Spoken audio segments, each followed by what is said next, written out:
Mesdames et messieurs, bonsoir, ici Hélène qui vous souhaite la bienvenue à votre téléjournal, ce soir en manchette. Ah ben non, c'est vrai, je me suis pas recyclée en lectrice de nouvelles. Hein? Okay, je me demandais, là, je suis comme, mon Dieu, on est donc bien rendu sérieux ici, là. Mais je pense que ça vaut tout de même la peine de vous présenter mon co-animateur que vous venez d'entendre, Will. Comment ça va? Ça va bien, pis toi?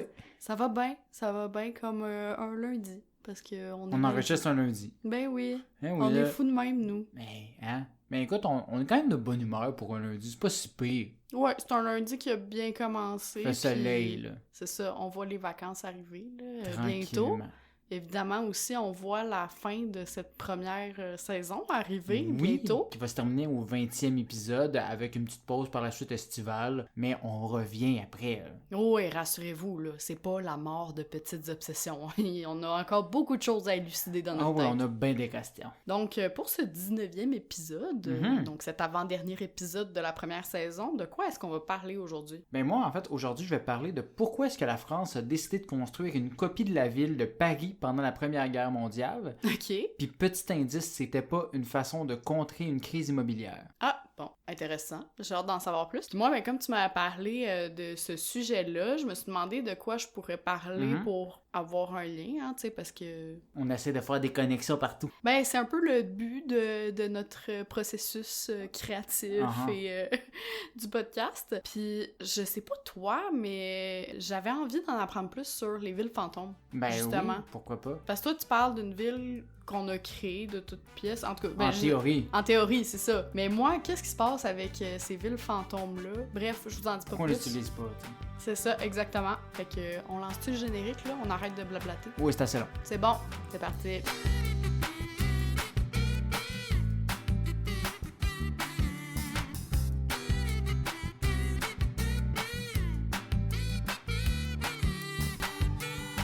Will. Hélène. Pour cet épisode, fidèle à mon habitude, je me suis perdue dans les confins de l'univers intergalacnette et non boy. intergalactique. Internet. Ouais, non, mais j'ai compris, là, mais t'es allé si loin que ça? Oui, vraiment. Ok. Mais je peux aller dans le deep web, par contre. Tu m'as pas dit que t'allais sur Narcity? Oui, entre autres. Très loin. Très, très loin.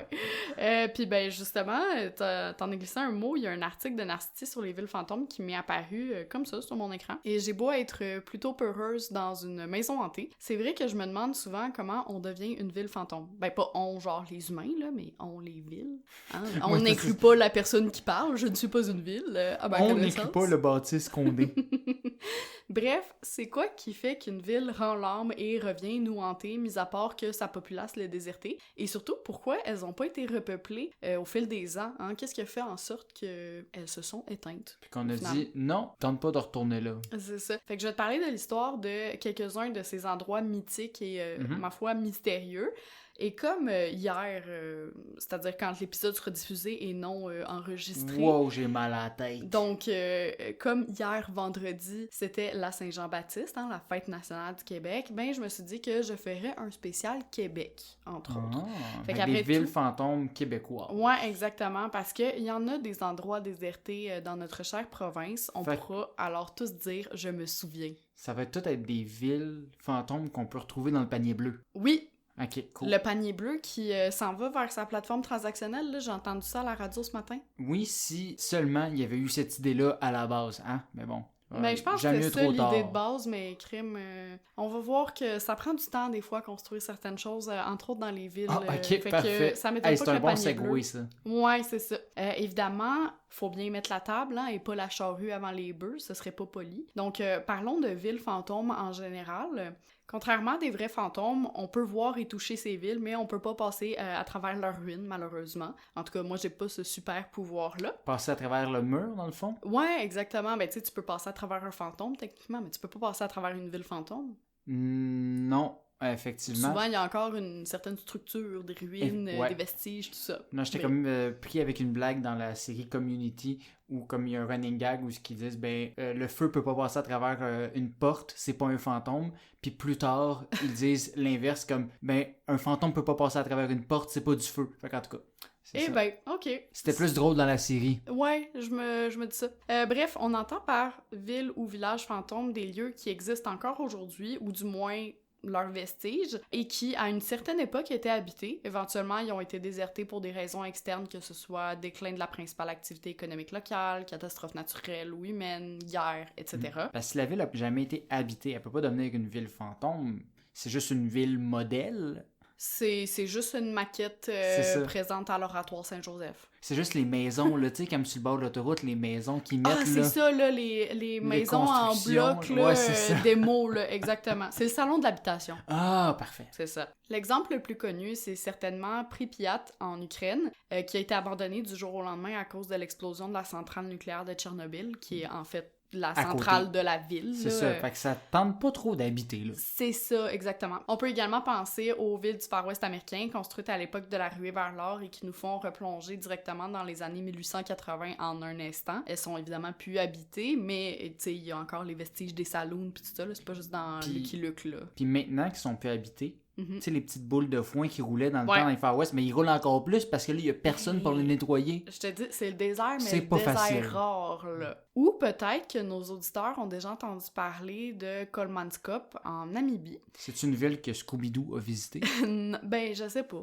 Peut-être. Faudrait y demander. Il s'agissait d'une ville très active au niveau de l'exploitation de diamants au début du 20e siècle. La Première Guerre mondiale en a toutefois eu raison, tellement qu'elle est devenue déserte au sens propre comme figuré. En fait, ce sont plus des humains qui habitent les maisons de la ville, mais des dunes de sable. Genre, le sable a complètement repris ses droits. Ça l'a juste enseveli les maisons dans le Ben, fond. pas nécessairement enseveli, mais genre, t'as une dune de sable en plein milieu de ce qui était jadis un salon. Ah, ben, Fait juste ça, que fait que c'est tu comme peux dedans. encore rentrer dans les maisons et tout, mais parce qu'il y a plus de fenêtres ou genre les fenêtres ont été cassées, le sable avec le vent, il a été transporté jusque dedans les maisons, puis aujourd'hui c'est un site touristique là. Ok, Tu fait que peux c'est comme visiter. au lieu d'avoir des beanbags dans ta maison, t'as juste ta dune de sable sur laquelle tu peux te coucher, puis là, ton livre. Écoute, tu peux faire du sandboard comme tu veux. Là. Ah oui, C'est vraiment imagine cool. pouvoir faire ton petit château à plein milieu de ton salon, c'est parfait. là. Ouais. Puis parfois, on tombe même sur ce genre d'endroit par accident. Ça m'est arrivé, va savoir comment, mais lors d'un mini road trip en Lituanie avec un ami, on s'est arrêté à Visaginas, une ville qui abritait autrefois l'une des plus puissantes centrales nucléaires de l'ex-URSS. Et la ville est encore habitée par quelques milliers d'habitants, mais si je m'abuse, elle a perdu pas loin de 50% de sa population après l'arrêt du nucléaire. Et aujourd'hui, l'ambiance y est plutôt morose, d'où pourquoi certains la considèrent comme une ville fantôme, là, littéralement. Là, t'as l'impression qu'il y a de quoi qui flotte dans l'air, les gens sont pas particulièrement heureux. Là, tu vas me dire, ouais, mais c'est la Lituanie. Oui, c'est exactement ça que j'allais dire. mais non, mais c'est ça, tu sais, il y a comme une espèce de lourdeur dans l'air, vraiment. T'as l'impression que ce monde-là, ils sont en deuil perpétuel, tu sais. Mais en fait, c'est comme à moitié mort. Ouais. Fait que c'est comme du deuil. C'est une ville zombie. C'est ça le mot. C'est exactement ça, j'aime ça. Bref, tout ça pour dire qu'il y a beaucoup plus de villes et villages fantômes dans le monde qu'on pourrait le croire, même si on croit pas aux fantômes. Et même au Québec, est-ce que t'en connais quelques-unes, Will? Ben, je connais pas de nom, mais j'aurais tendance à croire qu'il doit y avoir des villes minières, quelque chose qui ont été abandonnées avec le temps, mais j'ai pas de nom de ville qui me viennent en tête. Il y en a certaines, je parle pas de villes minières aujourd'hui, je voulais garder mon top 5 en fait. Les meilleures villes fantômes du Québec. Ouais, top exactement. 5. Exactement, mais parce que c'est des histoires des fois qui s'inventent pas, littéralement. Fait que bref, je te fais un petit topo. Donc commençons avec Val-Jalbert.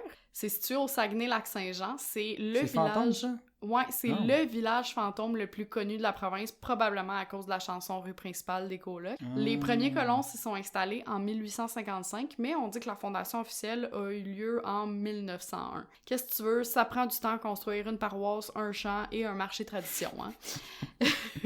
Spécial shout-out à notre marché tradition. Oh, lui, ça n'a pas été long à construire, d'après moi. Non, mais il doit dater du 19e siècle. Il y avait aussi et surtout un moulin à pulpe, l'attraction principale de la ville. Et quand je dis moulin à pulpe, c'est pas que ça enlève ou met de la pulpe dans ton jus d'orange, là. Le SAG, en fait, c'est connu pour ses bleuets, pas ses agrumes, hein, on se rappelle. Donc, je parle évidemment de pulpe de bois ou de pâte à papier, si tu préfères. Ce qui s'est passé à Val-Jalbert, c'est que l'un des fondateurs du village et de la pulperie, Damas Jalbert, c'est bien un nom du 19e siècle, ça. Ben, au moins, c'était son Val à lui. Oui, c'est ça. Ben, il est mort subitement subitement en 1904 à l'âge de 62 ans. C'est quand même jeune, même pour l'époque, j'imagine. Puis jusqu'ici, bon, ce sont des choses qui arrivent, hein, décédés. Oui. Mais dès le lendemain, des investisseurs américains se sont mêlés de l'histoire et ils ont acquis la pulperie pour l'étendre au marché états-unien, hein, capitalisme quand tu nous tiens. Et certaines rumeurs circulaient à leur sujet, comme le fait qu'ils avaient des problèmes financiers, ce qui est pas très rassurant, je te dirais, si tu rachètes la principale attraction de la ville. Fait que c'est des Américains qui Ouais. sont partis des États-Unis pour aller au Saguenay acheter une pulperie. C'est sûr que leur logique d'affaires est pas fort, là. Écoute, je sais pas s'ils habitaient déjà là, puis qu'ils se sont dit comme « Hey, on va ramener ça à la maison pour nourrir les flots. » On va mettre la pulperie sur un chariot qu'on va ramener chez nous. C'est ça. Je te passe les détails parce que on s'en sortira pas sinon, mais grosso modo, jusqu'en 1942, donc presque 40 ans après la mort de notre cher Damas Jalbert, il n'y a pas vraiment eu de stabilité économique à Val-Jalbert. En fait, les entreprises étaient garochées de propriétaire en propriétaire tellement qu'on aurait dit une partie de ping-pong. Puis le 19 novembre 1942, le gouvernement du Québec décide d'intervenir et de mettre un terme au match en rachetant la ville de Val-Jalbert et toutes ses installations pour la modique somme de 1,5 million de dollars, donc le prix d'un bungalow dans Saint-Henri aujourd'hui. Hein. Le tout à cause de dettes impayées. Fait que tu comprends que les rumeurs, il était peut-être vrai. Ben, c'est que ça, un moment donné, ça finit que...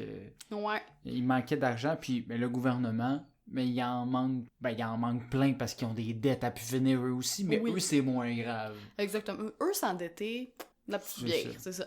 Fait que l'accès au village est alors interdit à partir de cette date-là, à partir de 1942, à quiconque ne travaillant pas au ministère des Ressources naturelles, parce que c'est le ministère des Ressources naturelles qui a acquis le village. Il reste plus grand monde, là. Ouais, c'est ça. Puis là, on y a installé un gardien, même jusqu'en 1960, pour s'assurer que personne pénètre les clôtures Ne de pénétrez Val-Jalbert. pas Mont-Jalbert. Val-Jalbert. Ah, Mont-Jalbert. Mont-Jalbert. Ok, je comprends. Puis ils ont confié finalement le site à l'Office du tourisme en 1960, donc après ça, puis en 1987 à la CEPAC. Fait qu'aujourd'hui, c'est comme un lieu touristique. C'est pour ça que c'est connu, puis que peut-être ça te disait de quoi, puis que tu savais pas que c'était un village fantôme. Mais c'est ça, c'est comme j'ai entendu déjà le nom, mais sans me dire que je l'ai pas visité, fait que je peux pas, je l'avais visité, sûrement je m'en serais rendu compte, là. Mais non, j'en avais déjà entendu le nom, mais je savais pas que ça n'existait plus. Ouais, c'est ça. Deuxième village fantôme, t'as évidemment entendu parler de la crise des années 30 avec le krach boursier et tout le tralala, là. Yep. Eh bien, Saint-Nil, dans le Bas-Saint-Laurent, aurait justement été créé en 1934 pour aider les chômeurs à subvenir à leurs besoins grâce à l'agriculture. Fait que grosso modo, on leur donnait des terres. Le hic, c'est que non seulement c'est pas tous les nouveaux habitants de Saint-Nil qui connaissaient les rudiments de l'agriculture, fait qu'on part déjà avec quelques coches en moins, mais en plus, c'est pas tous les terrains de Saint-Nil qui étaient fertiles. Ah, ben c'est sûr que ça l'aide pas à faire de l'agriculture dans ce temps-là. C'est Hein? ça, là. Fait que peu à Encore peu... une belle gang qui a pas fait ses études, là. Exactement. Fait que peu à peu, les gens ont quitté le village en rouspétant. Ils étaient vraiment en crise après le gouvernement. Et en 1974, soit 40 ans plus tard, c'était l'arrêt de mort de Saint-Nil officiel. Là. Donc, Fait que ça a pas duré longtemps. non, c'est ça, à peine 40 ans. Il est mort jeune, ce petit village. On retourne au Saguenay. Je te fais voyager, là, aujourd'hui. Ben oui, pourquoi on n'est pas resté tantôt? On a fait de la Ben- route pour rien, le gaz est cher. Regarde, on se fait ça en un claquement de doigts, écoute. Ah, ok, c'est bon. Colonisé dès le milieu du 18e siècle, Saint-Jean-Vianney est d'abord un hameau agricole, fait qu'encore, t'es des champs, là, et c'est devenu un village indépendant dans les années 50. C'est pas un déclin de l'activité économique qui a eu raison du village, mais bien un affreux glissement de terrain qui s'est produit dans la nuit du 4 au 5 mai 1971, vers 22h50, détruisant une quarantaine de maisons et faisant pas moins de 31 morts. Ah, quand même. Ouais. Ironiquement, il y a quelques vies qui ont été épargnées grâce aux Canadiens de Montréal qui disputaient un match des séries contre les Blackhawks de Chicago. En effet, les personnes qui étaient encore debout à regarder le match, ben, ils ont pu échapper à la tragédie parce que le réseau électrique a été touché d'emblée, plongeant le village dans l'obscurité. Puis comment faire en sorte que des partisans fâchés de manquer les dernières minutes du match sortent de chez eux? Ben, leur couper l'électricité tout simplement, hein. Fait qu'au final, le glissement de terrain, il a créé un cratère de 32 hectares qui pouvait atteindre jusqu'à 100 pieds de profondeur et en moyenne 50 pieds. Ok, c'est pas un petit glissement de terrain, Non, ça, là. non, là. fait que je te dirais qu'il a pas fallu 3 semaines pour que le village soit condamné et gagne le statut de zone sinistrée. Ouais, ça valait pas la peine, là. Ouais, malheureusement, c'est une tragédie, évidemment, qui a marqué le Saguenay, là.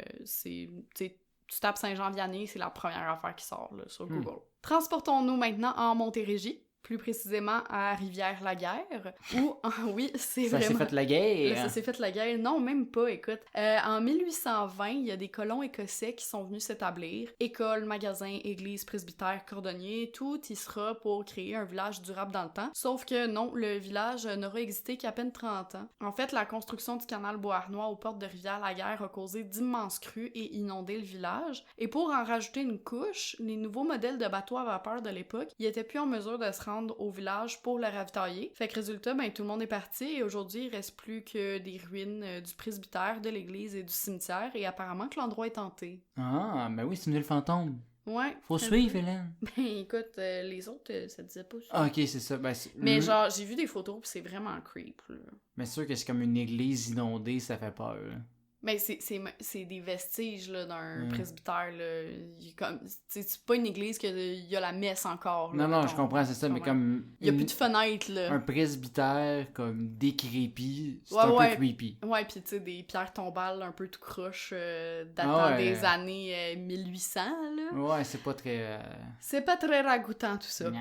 Ça va être court pour la suivante. En fait... Mais c'est-tu la dernière? Non, Ah, ok. c'est l'avant-dernière. Je sais plus compter. Écoute, au cours du 18e siècle, il y a des familles acadiennes et terre-neuviennes qui se sont établies à Baie-Sainte-Claire pour vivre de la pêche. Le problème, c'est que le village, il est situé sur l'île d'Anticosti. Ah oui, non, effectivement, fait que ça tu peut rester comprends, longtemps. c'est difficile d'accès et les bateaux peuvent pas toujours accoster. Donc en 1900... Anticosté. Anticosti, oui. Donc en 1900, on construit un autre village, toujours sur l'île d'Anticosti, parce que pourquoi pas régler un problème par le même problème, hein? Ben oui, c'est ça, tu sais, l'île est vraiment plus proche, celle-là. Là, Oui, c'est ça.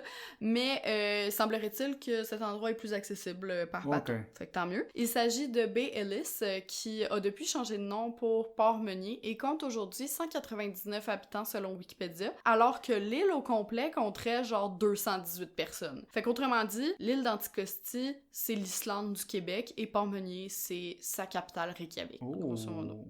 Faut connaître sa géo pour apprécier ce... Ben, écoute, pour faire simple, genre 90% de la population islandaise habite à Reykjavik, qui est la capitale. OK. Fait que... Puis il y a plus de moutons que d'habitants en Islande aussi. Fun fact que je ne sais pas pourquoi je le sais, mais je le sais.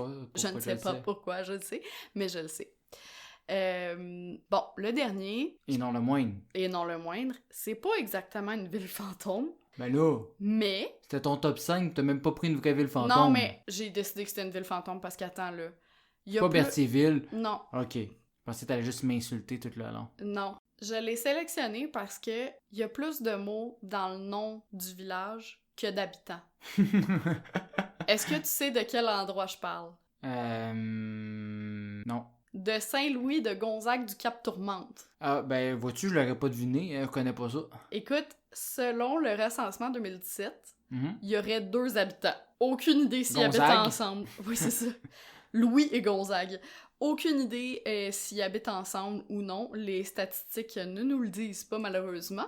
Mais la municipalité a été fondée en 1917 et comptait alors 6 fermes. Puis en 1969, les terres ont été cédées au gouvernement du Canada qui les a intégrées dans la réserve nationale de faune du Cap-Tourmente et au gouvernement du Québec pour protéger certains sites patrimoniaux. Fait que c'est comme rendu un quartier slash un parc de comme Saint-Joachim, je pense. Ok, fait qu'il n'y a pas comme le maire de cette ville-là. Non, c'est ça, il n'y a pas de conseil municipal pis tout. Fait ils sont deux pis ils doivent voter pour trouver le maire.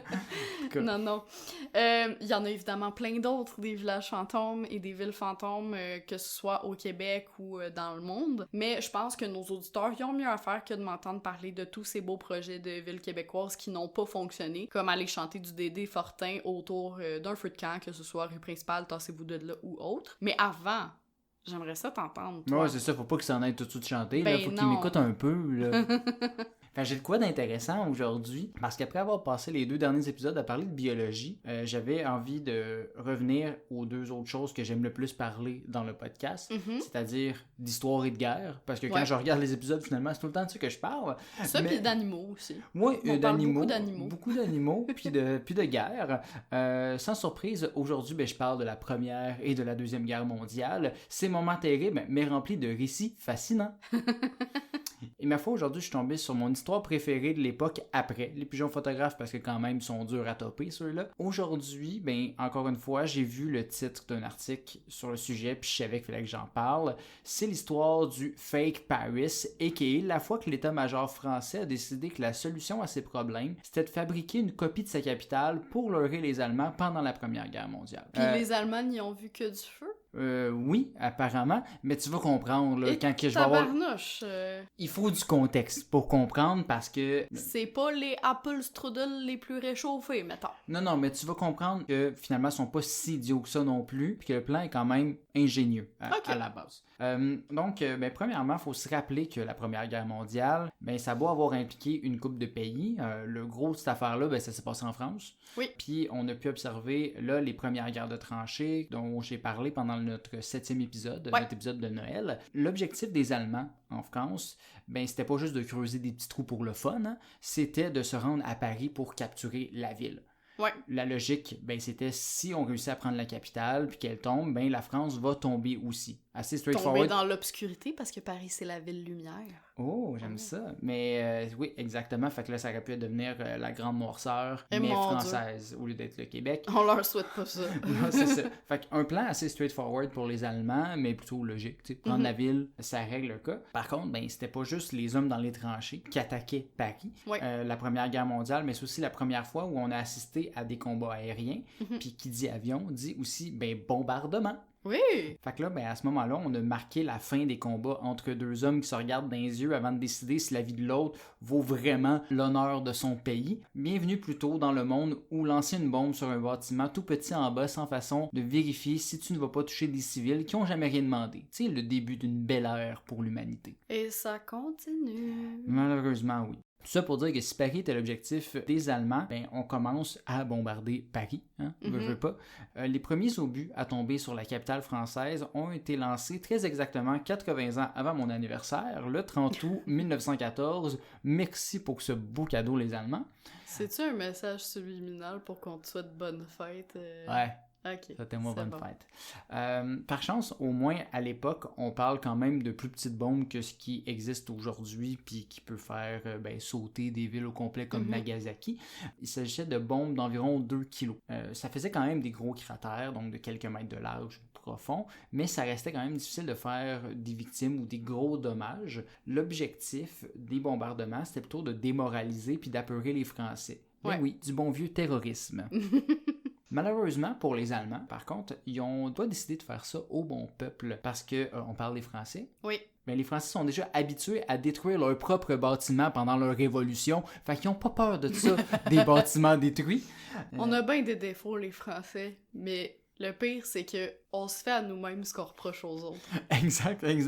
Fait que c'est pas des trous de 3-4 mètres de large qui vont leur faire peur. Selon certaines sources, les Parisiens étaient plutôt curieux du phénomène de bombardement, puis vivaient leur vie paisiblement près des cratères, puis pouvaient même être aperçus sur la butte de Montmartre avec des longues vues pour essayer de voir les obus arriver. Moi, j'imagine juste genre des Parisiens qui sont comme « Ah! Il pleut des obus, tu sais, genre, ils tirent la langue pour voir, comme quand on veut boire de la pluie, là, entre guillemets, là. Moi, l'image... juste l'obus qui arrive dans la gueule. Moi, l'image que j'avais, c'était plus genre comme ça, avec les chaises de camping puis les longues vues, comme s'ils regardaient les feux de l'Auto-Québec, genre. Oh my god. Ouais, c'est exactement ça. Mais bon, fait que c'est ça, les Français n'avaient pas trop peur. Cette semaine, l'Allemagne. Exact, c'est ça.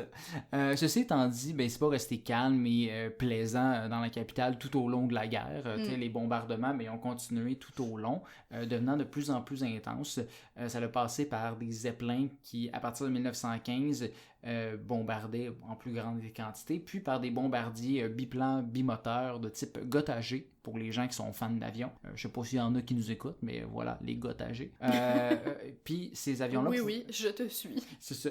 Qui pouvaient charger jusqu'à 1 tonne de bombes. Fait que ça en fait pas mal que tu peux dropper d'un seul même avion. Hey, ça fait des soubresauts anti-pépère, ça. Oui, c'est ça. En 1918, c'était rendu tellement plus violent et insistant. On a compté au total 33 raids aériens sur la région parisienne seulement. Puis ça serait pas moins de 11 680 kilos de bombes qui auraient été larguées, faisant 787 morts simplement par les bombardements. Donc, le moment du divertissement est alors pas mal fini, puis l'état-major ne trouvait pas ça trop ouf que sa population se fasse bombarder de la sorte. Il y avait bien entendu des dispositifs anti-aériens à l'époque pour contrer ces bombardements-là, mais il était plus efficace de jour. De nuit, à ce moment-là dans l'histoire, la technologie n'était pas assez bonne. Ouais. Donc, les Allemands ont tout simplement commencé à attaquer en pleine nuit, puis les dispositifs anti-aériens ne pouvaient plus rien faire. Donc, c'est en cherchant une solution alternative que le secrétaire d'État de l'aéronautique puis la direction de la lutte anti-aérienne ont eu une idée. Si on ne peut pas éviter les tirs à nuit, comment est-ce qu'on peut faire pour qu'ils tirent ailleurs? Ben, c'est en créant une autre cible. Ben oui, pourquoi pas? Donc, l'objectif, c'était de recréer Paris pour berner les aviateurs nocturnes. Bien entendu, le plan, c'était pas de créer une copie parfaite et habitable de la ville, mais simplement un trompe-l'œil qui ferait qu'un aviateur allemand sans son GPS qui croit qu'il bombarde l'Arc de Triomphe alors qu'il bombarde plutôt 3 gros blocs de ciment laid. Mais c'était-tu en France, cette fausse ville-là? Oui, tu vas voir. OK. Le plan jouait aussi sur 2 niveaux. Bien entendu, il était possible que les Allemands finissent par se rendre compte le lendemain qu'ils n'avaient pas tiré à la bonne place, qu'ils avaient juste tiré un endroit random et qu'ils se sont fait leurrer. Mais le plan, c'était aussi de jouer dans la tête des Allemands puis de dire « Est-ce que j'ai vu la bonne affaire? Puis la prochaine fois qu'ils vont retourner, est-ce que je bombarde la bonne chose? » Fait que c'est une guerre psychologique. En plus, je vais citer le lieutenant-colonel Vautier qui a participé à cette guerre-là, qui disait... Jean-Philippe Vautier? Oui, c'est ça, exactement. Il est plus vieux qu'on pense. Quand apparaîtra à ses yeux un objectif dont le pilote reconnaîtra la forme, il n'aura pas toujours une liberté d'esprit suffisante, ni même les éléments de jugement indispensables pour démêler le vrai du faux. Connaissant l'existence de faux objectifs, il aura tendance à se demander, même pour les vrais, est-ce un faux? Ce doute jeté dans les esprits de l'attaque est déjà un résultat appréciable. Eh ben. Donc, même si finalement leur plan était moyen, il allait quand même pouvoir se faufiler. Ceci étant dit, comment que ça a été fait, ce oui, plan-là, pour que ça soit là. un peu réaliste, ben, il faut savoir de base que la ville de Paris avait déjà un couvre-feu à l'époque pour que les aviateurs aient plus de difficultés à trouver la ville. Le mot couvre-feu voulant ici non seulement dire que tu es chez vous à faire des recettes de pain de Ricardo en écoutant Netflix, mais littéralement d'éteindre les lumières, donc les feux, pour qu'on puisse pas bien voir la ville de nuit. Parce que on s'entend, ben, c'est par les lumières de la ville que tu, entre autres, ou les rivières. Fait que la tour Eiffel, elle était pas allumée, là, à ce Elle n'était pas encore allumée à cette époque-là. D'ailleurs, la personne qui a allumé la tour Eiffel pour la première fois a travaillé sur ce projet de la Première Guerre mondiale. Mais voyons! Et c'est grâce à ce projet-là qu'il y a eu le contrat d'illuminer la tour Eiffel. Fait que voilà, on en apprend tous les jours. Hey, tout est dans tout. Tout est dans tout. Ceci étant dit, il suffirait donc d'avoir quelques petites lumières allumées dans la fausse capitale pour faire croire aux Allemands que quelques Français distraits avaient laissé quelques lumières ouvertes. Donc, en effet, de nuit, les pilotes utilisaient principalement des chemins de fer, des lacs, des rivières, puis des routes pour s'orienter. Il suffisait de recréer ces éléments pour duper un pilote non habitué à la région. Donc, c'est sûr que tu duperas pas un pilote français, mais l'allemand, qui n'est pas trop habitué, ça peut marcher. En tout cas, je les prends pas pour m'emmener en vacances, parce que... Ouais, mais en pleine nuit, à l'époque, il n'y avait pas de pollution lumineuse comme aujourd'hui. Non, mais crème, moi, si j'ai décidé d'aller à Cuba, je veux pas arriver en Alaska, là. Non, mais ils sont pas si loin, tu vas voir. Le projet de créer une réplique de Paris débute donc par la recherche d'une zone pouvant abriter ce leurre-là. Il faut non seulement trouver une zone inhabitée près de la ville, parce que ben, tu veux pas juste qui bombardent d'autres gens, tu veux vraiment que ce soit inhabité, mais aussi trouver une boucle de la Seine qui est relativement similaire à celle à travers Paris, parce que, ben, on se souvient, elle fait une petite courbe dans la ville, fait que si tu fais une grosse ligne droite de rivière, ben, c'est pas à bonne place, ça. Non, c'est ça. Fait qu'il fallait vraiment qu'ils trouvent une zone... C'est-tu le canal Rideau, ça, calique? C'est ça marche pas. Fait que le plan était de faire 3 zones. Une première, la zone A, serait construite au nord-est de Paris, où se trouve aujourd'hui l'aéroport Charles de Gaulle. Puis cette partie-là recréait la forme de la ville de Saint-Denis, avec certaines usines de la région, puis la gare du Nord et la gare de l'Est. OK. Ensuite, il y avait la zone B, quant à elle, qui représentait le faux Paris en soi. Celle-ci n'aurait pas été alignée au faux Saint-Denis comme Paris l'est avec le vrai. Arrêté plutôt, en fait, près de la forêt de Saint-Germain-en-Laye, au nord-est, donc vraiment déphasé, parce que ben, cette partie-là de la Seine fait une boucle un peu plus semblable. Les reproductions ici auraient été beaucoup plus élaborées que dans la zone A, parce qu'on avait comme plan de reproduire le chemin de fer de la Petite Ceinture, ainsi que le Champ de Mars, les Champs-Élysées, le Trocadéro, la place de l'Étoile, la place de l'Opéra, ainsi que 4 gares de train. Quand même un gros plan de reproduction. Tabarnouche, mais ils en ont-tu fait un parc touristique après, là? Tu vas voir. La zone C, elle, aurait été à l'est de la ville, donc un peu en dessous de la zone A, et aurait, elle aussi, représenté de fausses usines, parce que c'était des bons trucs à bombarder, des usines, parce que c'est ça qui fabriquait toutes les affaires que tu as besoin en guerre. L'illusion de vie aurait ici été assez ingénieuse parce que le plan, c'était d'avoir des plateaux roulants portant des lampes qui auraient pu être tirées par des chevaux pour former des faux trains avec les lumières puis des reflets. Donc, l'impression que c'est un train qui avance, mais finalement, c'est un cheval qui traîne un petit... Mais fait qu'ils ont bombardé des dadas? Ah, tu vas voir. Tu comprendras par contre, Hélène, par mon utilisation du conditionnel depuis tout à l'heure, que ce merveilleux plan, ben, il s'est pas réalisé nécessairement comme prévu. En fait, ce plan ambitieux n'a jamais été complété. Tout simplement parce que la guerre, ben, elle s'est terminée avant la fin de la construction de ce faux Paris. Donc, ça laisse pas grand monde à berner, mettons, dans ce cas-là. Il y a juste la fausse gare de l'Est de la zone A qui a pu être achevée avant l'armistice de novembre. Celle-ci a été construite en septembre 1918, fait qu'un gros 2 mois. Elle était composée de toiles peintes, tendues et translucides, imitant des toits de verre sale d'usine avec des lumières en dessous pour les éclairer. Tout ceci a malheureusement été démoli au début des années 1920. Donc, c'est pas possible d'observer ces installations de nos jours. Il existe par contre une photo de toile installée qui était supposée pour donner une illusion de train en marche. Je ne vois pas trop l'illusion avec la photo, mais on pourrait la mettre sur notre Instagram. Donc, tous ces efforts pour pas grand-chose finalement. Ce faux Paris n'aura pas existé. Tu dis que ça a été détruit en 1920? Oui. Fait que ça a duré à peine 2 ans. Ben, je veux dire, tu avais des toiles qui traînaient un peu. Ouais, c'était même pas des vraies constructions, c'était des bouts de bois avec des toiles que juste de nuit, tu vois vite, tu fais comme « Hey, il y a quelque chose là », puis tu bombardes. Mais par contre, cette bonne réflexion mentale n'aura pas servi à rien parce qu'en fait, bien que le projet de Paris en toile n'ait pas eu la chance d'exister dans toute sa splendeur explosive, il aura permis à un projet semblable d'exister en Angleterre. Ah, ok. Parce que oui, il y a eu une autre guerre mondiale après la T'es première. Sérieux? Ouais.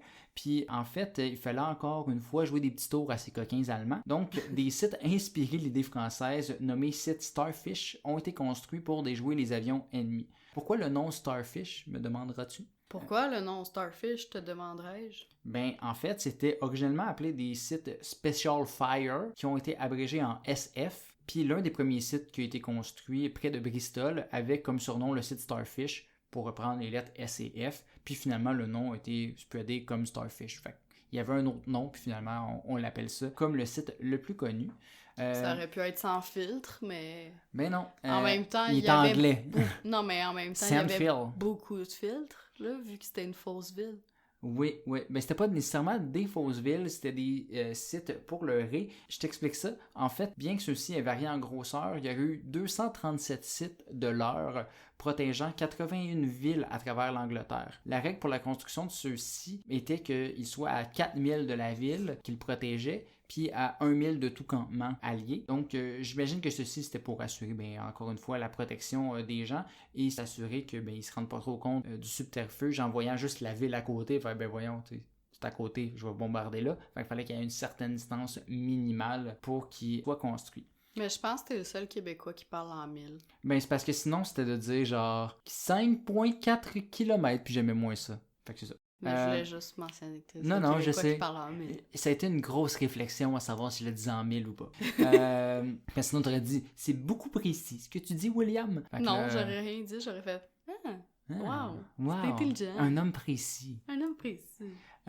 Donc, le truc utilisé par les Anglais, c'était pas de recréer des sites historiques tels que le plan parisien super compliqué, mais d'aller bien plus simple. Les nouveaux sites, venus tout droit de l'esprit du colonel John Turner, étaient initialement tout simplement des lignes de lumière au sol pour simuler un aérodrome de nuit. Fait que tu sais, sur le bord de chaque aérodrome, t'as des lumières pour guider, mais lui a juste planté des lumières, fait que pas de bâtiment tout le tralala, juste des lumières que les avions pourraient voir, faire comme « Hey, je vais bombarder là si je veux détruire des avions anglais ». Ces sites-là, par contre, se sont pas limités à juste des lignes de lumière. Quand même, ça a évolué par la suite. Puis, en fait, son idée était supérieure à l'idée française parce qu'il a décidé d'ajouter du feu sur ces sites. Oui, du vrai feu. Fait que pas des couvre-feux. Non, pas des couvre-feux, mais des vraies flammes. Le fonctionnement, c'était d'installer des sortes de paniers contenant du créosote et de l'eau à travers le site, puis de stationner quelqu'un dans un bunker près de là, avec dans le fond un dispositif pour les allumer à distance. Donc c'était avec fil. Puis du coup, quand il y avait un bombardement à proximité, le soldat, en place, il pouvait allumer les paniers, donnant une impression aux autres avions qui allaient passer par la suite que il avait touché quelque chose parce que il y avait des choses en feu, fait comme hey! On a réussi à toucher, fait que ça faisait que soit les autres avions allaient bombarder sur ce site-là parce que c'est clairement là qu'il y a quelque chose, ou qu'ils feraient juste comme job done, puis ils s'en allaient chez eux parce qu'ils avaient réussi à faire brûler de quoi, mais finalement c'était juste des paniers en feu près de la ville. Eh ben. Ben ouais. Ils sont intelligents ces Anglais. Ben oui. Ils sont intelligents pour nous copier, nous les Français. En fait. Ah, c'est ça. Mais améliorés. Ouais, mais regarde, on peut pas tout le temps être parfait.